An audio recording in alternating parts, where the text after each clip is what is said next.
മെഷീനാണ്. ഞാൻ നമ്മളെ എൻ്റെ ഡിസ്പ്ലേയിലാണ് വെരി ബാഡാണ്. ഞാൻ വൃത്തിയാക്കി തുടക്കിയായിരുന്നു. ഞാൻ മെഷീന് മുകളിൽ മോട്ടറൊക്കെ വാങ്ങി മതി.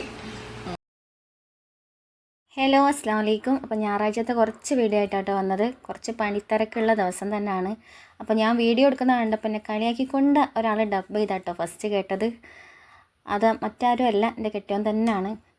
അപ്പോൾ ഞങ്ങൾ രണ്ടാളും കൂടാണ് മെഷീന് തുടച്ച് വൃത്തിയാക്കുന്നത്. മൊത്തത്തിൽ പൊടി പിടിച്ച് പണിയായിട്ടുണ്ട് കേട്ടോ. മോട്ടറില്ലാതെ സ്റ്റിച്ച് ചെയ്യാൻ ഭയങ്കര മടിയാട്ടോ. കാല് നന്നായിട്ട് വേദനിക്കും. അപ്പോൾ ഒരു മോട്ടറും പുതിയത് വാങ്ങിയിട്ടുണ്ട്. ഉണ്ടായിരുന്നു ആദ്യം, പക്ഷേ അതിങ്ങനെ നമ്മൾ സ്റ്റിച്ച് ചെയ്യുമ്പോൾ അതിനെന്തോ ഒരു കംപ്ലൈൻ്റ് ആയിട്ട് ഇങ്ങനെ എർത്തടിക്കും നമ്മൾ അടിക്കുന്ന സമയത്ത്. അപ്പോൾ അതുകൊണ്ട് അത് മാറ്റിയതാണ്. അപ്പോൾ അതൊന്ന് മാറ്റുന്നതിന് മുമ്പ് മൊത്തത്തിൽ പൊടി പിടിച്ചെടുക്കാം കേട്ടോ. നമ്മൾ സ്റ്റിച്ച് ചെയ്യുമ്പോൾ ഇങ്ങനെ നൂല് കുടുങ്ങും, ഗേസും ബോബിനൊക്കെ കംപ്ലൈൻ്റ് ആയി വരലുണ്ട്. അപ്പോൾ മൊത്തത്തിൽ പൊടി തട്ടിയെടുക്കുകയാണ്. അപ്പോൾ എന്നെ ഒന്ന് ഹെൽപ്പ് ചെയ്യാൻ വന്നപ്പം ചെയ്ത ഡബ്ബിങ് ആട്ടോ കേട്ടത്. അപ്പോൾ നമ്മൾ ടൂത്ത് ബ്രഷ് വരെ വെച്ച് അതിൻ്റെ ഉള്ളിലൊക്കെ പൊടി പോവുകയില്ലേ, അപ്പോൾ അതൊക്കെ ഒന്ന് ക്ലീൻ ചെയ്തെടുക്കുകയാണ്. വലിയ ബ്രഷ് വെച്ചാൽ അവിടെ ഒന്നും ക്ലീൻ ആവില്ല. അപ്പോൾ ഇതിൻ്റെ അകത്ത് അത് ചെറിയ കുഞ്ഞ് ബ്രഷൊന്നുമില്ല. അപ്പോൾ ഇതാണ് എടുത്തത്. പഴയ ഒരു ടൂത്ത് ബ്രഷ് ആട്ടോ എടുത്തത്. അങ്ങനെ ഞങ്ങൾ രണ്ടാളെ പരിശ്രമത്തിനൊടുവിൽ നല്ല സുന്ദര കുട്ടപ്പനായി മാറ്റിയെടുത്തിട്ടുണ്ട് കേട്ടോ തയ്യൽ മെഷീന്. നല്ല എന്താ പറയുക, പുതിയ മെഷീൻ തന്നെയാണ്. ഒരു 5-8 വർഷത്തെ പഴക്കമുണ്ട്. പക്ഷേ ഞാനതെപ്പോഴും പുതിയതുപോലെ കൊണ്ട് നടക്കാറുണ്ട്. ഈ മെഷീൻ എന്താ മോട്ടർ ഇല്ലാത്തത് കൊണ്ട് കുറേ സ്റ്റിച്ച് ചെയ്യാതെ അങ്ങനെ മൂലക്കലിട്ടിരുന്നു. അങ്ങനെ പൊടി പിടിച്ചതാണ്.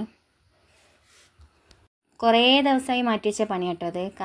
കാരണം ഒരു ഞായറാഴ്ച ആവട്ടെ ആയിരിക്കും, ഞായറാഴ്ച വേറെ എന്തെങ്കിലും പണിയുണ്ടാവും. അപ്പോൾ ഇന്ന് ഫുഡിൻ്റെ കാര്യങ്ങളൊന്നും നോക്കാതെ രാവിലെ തന്നെ ഈ പണിയായിരുന്നു കേട്ടോ. അപ്പോൾ ആദ്യം തന്നെ ഇതൊക്കെ ചെയ്തതിന് ശേഷം ഫുഡൊക്കെ ഉണ്ടാക്കാറിച്ച് ഇങ്ങനെ ഒരു ടോപ്പറും വാങ്ങിയിട്ടുണ്ട് കേട്ടോ. ഇതാകുമ്പോൾ അങ്ങനെ പെട്ടെന്ന് അങ്ങോട്ട് പൊടി പിടിക്കില്ല. നമ്മൾ താഴ്ഭാഗമൊക്കെ പൊടി പിടിക്കാനല്ലാതെ പൈസ ആവുമെന്ന് വിചാരിച്ചിട്ടാട്ടോ അത്രയും കാലം ഇത് വാങ്ങാതിരുന്നത്. അപ്പോൾ വെറും 300 രൂപയുള്ളൂ കേട്ടോ. അപ്പോൾ മെഷീന് കംപ്ലൈൻറ്റ് ആവുന്നേക്കാളും നല്ലതല്ലേ ഇങ്ങനത്തെ ഒരു 300 രൂപ ചിലവാക്കിയാലും നമുക്കൊരു ടോപ്പർ ഉണ്ടാകുമ്പോൾ ഒരു നീറ്റുമാണ് കാണാൻ. പിന്നെ ഉള്ള നൂലുകളൊക്കെ അതാ മോന് നന്നാക്കി സെറ്റാക്കി തരുന്നുണ്ട്. എല്ലാവരും കൂടെ ഉള്ള പ്രയത്നമായിരുന്നത്. അപ്പോൾ ഓരോരോന്ന് ബോക്സിലൊക്കെ ആക്കി സഹായിച്ചു തരികയാണ്. അപ്പോൾ നൂലൊക്കെ അതാ അങ്ങനെ ബോക്സിലാക്കി നീറ്റാക്കി വെച്ചിട്ടുണ്ട് കേട്ടോ. അങ്ങനെ കാണുമ്പോൾ തന്നെ ഒരു നമുക്ക് എടുക്കാനും ഒക്കെ ഒരു ഒന്നായിട്ട് കൂട്ടി കുഴഞ്ഞ് കിടന്ന ഒരു വൃത്തി ഉണ്ടാവില്ല കാണാൻ. അപ്പോൾ അതൊക്കെ ഉള്ള നൂലുകളൊക്കെ ഒന്ന് സെറ്റാക്കി വെക്കുകയാണ്. പിന്നെ എന്താ പറയുക, ഞായറാഴ്ച ഉള്ള ദിവസം മൊത്തത്തിൽ പണിയാണ്. നമ്മൾ ശരിക്കും ഡ്യൂട്ടിക്ക് പോകുന്നവർക്ക് മാത്രമേ അറിയുള്ളൂ അതിൻ്റെ ഒരു കാര്യം, അതിൻ്റെ ഒരു സീക്രട്ട് എന്താണെന്ന്. ഞായറാഴ്ച ദിവസം ഭയങ്കര മരണപ്പണിയായിരിക്കും കേട്ടോ. നമ്മൾ വീട്ടിലുള്ളപ്പോൾ സാധാരണ എടുക്കുന്നതിനേക്കാളും കൂടുതൽ, അല്ലാത്തപ്പോൾ നമ്മൾ എടുക്കില്ല എന്നല്ല, ഒരു ഓടിപ്പാനുള്ള പണിയെടുക്കലായിരിക്കും. മറ്റേ ഞായറാഴ്ച ദിവസം ഒരു ഡീപ്പ് ക്ലീനിങ് തന്നെയാണ്. മൊത്തത്തിൽ ഫുൾ ടൈം പണിയാണ്. രാത്രി 10 മണി വരെ ജോലി തന്നെ ആയിരിക്കും. അല്ലാത്തപ്പോൾ നമ്മൾ ഡ്യൂട്ടിക്ക് പോയി വന്നിട്ട് പിന്നെ കുറച്ച് എന്തെങ്കിലും ചെയ്ത് നമുക്കൊരു റെസ്റ്റും വേണമല്ലോ. അപ്പോൾ തംബ്നെയിലിൽ പറഞ്ഞ പോലെ ഞായറാഴ്ച ദിവസം കൂലിയില്ലാ പണിയാട്ടോ. പക്ഷെ അതും ഒരു തരത്തിൽ നമ്മൾ ആസ്വദിക്കും കേട്ടോ. എല്ലാവരും ഒന്നിച്ച് ഫുഡ് ഉണ്ടാക്കലും ക്ലീനിങ് ആയാലും ഒക്കെ എല്ലാവരും സപ്പോർട്ട് ഉണ്ടാകുമ്പോൾ നമുക്ക് മാനസികമായിട്ടും ഒക്കെ ഒരു സന്തോഷം തന്നെയാണ്.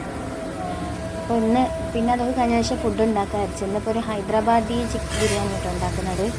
ഹൈദരാബാദാണോ അഹമ്മദാബാദാണോ എന്ന് വെച്ചാൽ ഒന്നും എനിക്കറിയില്ല കേട്ടോ. എൻ്റെ ഒരുതായ രീതിയിൽ ഉള്ളി നമ്മൾ വഴറ്റാതെ കൂടുതൽ ഞാൻ പൊരിച്ച് ചേർക്കുക ചെയ്തത്. അപ്പോൾ നമ്മൾ സാധാരണ ഇങ്ങനെ വഴറ്റിയെടുക്കുകയാണ് ചെയ്തത്. മൊത്തത്തിൽ പൊരിച്ചെടുക്കുക ചെയ്തത്. എന്നിട്ട് ചിക്കനും പൊരിച്ചെടുത്താട്ടോ. നല്ല ടേസ്റ്റ് ഉണ്ടായിരുന്നു കേട്ടോ അങ്ങനെ കഴിക്കാൻ. ഉള്ളി വഴറ്റി നമ്മൾ മസാല ഒക്കെ ഉണ്ടാക്കുമ്പോൾ കുറച്ച് കൂടുതൽ തന്നെ ഉണ്ടാവില്ല, നല്ല ക്വാണ്ടിറ്റി ഉണ്ടാവും. ഇതാകുമ്പോൾ നമ്മളെ വീട്ടിലത്തെ കുറച്ച് ഒക്കെ ഉണ്ടാക്കുമ്പോൾ അങ്ങനെ ഉണ്ടാക്കുന്ന കേട്ടോ കുറച്ചുകൂടെ ടേസ്റ്റ് ആയിട്ട് തോന്നിയത്. അപ്പോൾ ഇതാ ചോറും മസാലയും ഒക്കെ റെഡിയായി നമ്മൾ കഴിക്കാൻ പോവാണ്. അപ്പോൾ ചോറൊന്നും കഴിച്ചിട്ടില്ലാത്തവരാണെങ്കിൽ ഈ വീഡിയോ കാണുമ്പോൾ നിങ്ങൾ കൂടെ ഒന്ന് കഴിച്ചോളൂ കേട്ടോ.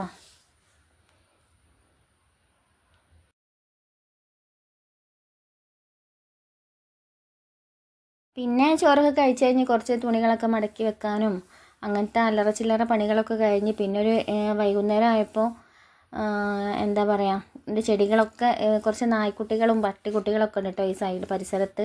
അവറ്റകളൊക്കെ കടിച്ച് അത് പൊട്ടിച്ച് വൃത്തികേടാക്കിയിട്ടുണ്ടായിരുന്നു ചെടി മൊത്തം. അപ്പോൾ ഞാൻ അതൊക്കെ അകത്തേക്ക് വെച്ചിരുന്നു കേട്ടോ. അപ്പോൾ അത് മണി പ്ലാന്റ് ഇപ്പോൾ ഞാൻ അടുത്ത് കുഴിച്ചിട്ടതാണ്. അപ്പോൾ അതിലെന്താ വള്ളികളൊക്കെ ഇങ്ങോട്ട് തൂങ്ങുന്നുണ്ട്. അപ്പോൾ കുറേ ദിവസം 2 മുളക്കഷ്ണം കിട്ടിയിരുന്നു കേട്ടോ. അപ്പോൾ എന്താ പറയുക, നമ്മൾ കയറ് ചുറ്റി ഡിസൈൻ ആക്കൂലേ, അപ്പോൾ കയറ് കിട്ടാത്തതുകൊണ്ട് അങ്ങനെ വെച്ചിരുന്നു. അപ്പോൾ കയറ് കിട്ടിയപ്പോൾ പിന്നെ ആ പണിയിലാട്ടോ. ഇതൊക്കെ പിന്നെ ഒരു ജോലി എന്നുള്ള രീതിയിൽ കൂട്ടണ്ട കേട്ടോ. അതൊക്കെ ഞാൻ ഇഷ്ടപ്പെട്ട് ചെയ്യുന്ന കാര്യങ്ങളാണ്. അപ്പോൾ നന്നായിട്ട് ആസ്വദിച്ച് ചെയ്യുന്ന സംഭവം തന്നെയാണ്. എനിക്കിഷ്ടമാണ് ചെടി കുഴിച്ചിടുക, അത് മെയിൻറ്റെയിൻ ചെയ്ത് കൊണ്ടുപോവുക. അത് കാണാനൊരു ഭംഗി തന്നെയല്ലേ. അപ്പോൾ ചെടികളൊക്കെ ഇപ്പോൾ കുറവാണ്. അപ്പോൾ ഇൻഷാ അല്ലാ ഒക്കെ നമുക്ക് വീടായിട്ട് എന്താ പറയുക, ആദ്യം തൊട്ട് തുടങ്ങണം എല്ലാ സംഭവങ്ങളും. ഇപ്പോൾ വാടക വീടായതുകൊണ്ട് അങ്ങോട്ടും ഇങ്ങോട്ടും മാറുമ്പോഴൊക്കെ അങ്ങനെ ബുദ്ധിമുട്ട് വരാറുണ്ട്. പണ്ടേ ചെടിനോട് ഒരുപാട് ഭ്രാന്തുള്ള ആളാട്ടോ. ഒരുപാട് ചെടികളും ഉണ്ടായിരുന്നു. ഇപ്പം ഇങ്ങനെ വീട് മാറുമ്പോൾ അങ്ങനത്തെ ഒരു ബുദ്ധിമുട്ട് അങ്ങോട്ടും ഇങ്ങോട്ടും കൊണ്ടുപോകാനൊന്നും പറ്റാറില്ല. ഇൻഷാ അല്ലാ നമ്മളെ വീടാവട്ടെ കേട്ടോ. കൂടുതൽ വീഡിയോസായിട്ട് ഞാൻ വരുന്നതായിരിക്കും. അപ്പോൾ ഇതാ ഞായറാഴ്ച ഒരു ദിവസം മൊത്തം ഇങ്ങനെ അങ്ങോട്ട് പോയിട്ടോ.